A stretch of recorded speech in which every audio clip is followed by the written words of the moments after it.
আশ্বিরের শারদ প্রাতে বেজে উঠেছে আলোকমঞ্জিত, ধরণীর বহিরাকাশে অন্তরিত মেঘমালা, প্রকৃতির অন্তরাকাশে জাগরিত জ্যোতির্ময়ী জগন্মাতার আগমন বার্তা। বছর বছর আশ্বিনে মহালয়ার পুণ্য স্তোত্র বাতাসে ভেসে যায়।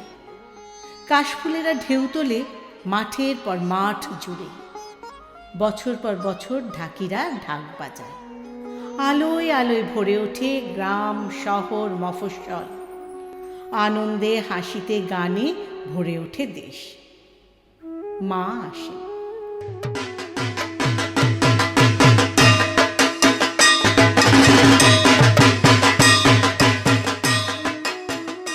দশভুজা দুর্গতি নাশিনী ত্রিশূলে বিদ্ধ করেন মহিষাসুরকে প্রতি বছর।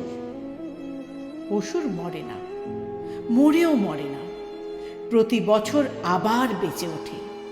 প্রতি বছর আবার মা জগজ্জননীকে ভীষণ প্রচণ্ডা রূপে আবির্ভূত হতে হয়।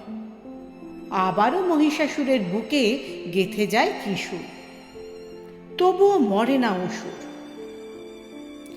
আসলে বছরে 4 দিন আমরা মা দুর্গাকে ডাকি, বাকি 361 দিন আমরা অসুরদের সঙ্গেই থাকি। তাদের সামনে মাথা নিচু করি, তাদের আস্ফালনকে ভয় পাই, তাদের ধ্বংস ও সন্ত্রাসকে সমীহ করি। তাদের ভয়ে আমরা কুঁকড়ে থাকি। তাই মরে না অসুর, বারবার বেঁচে ওঠে।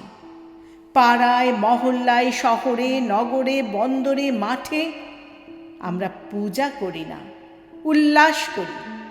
আমরা মন্ত্র বলি না, উৎসব করি।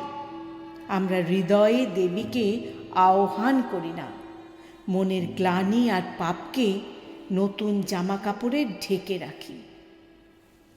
তাই বছর বছর মণ্ডপে প্রতিমা আসেন, মা আসেন না।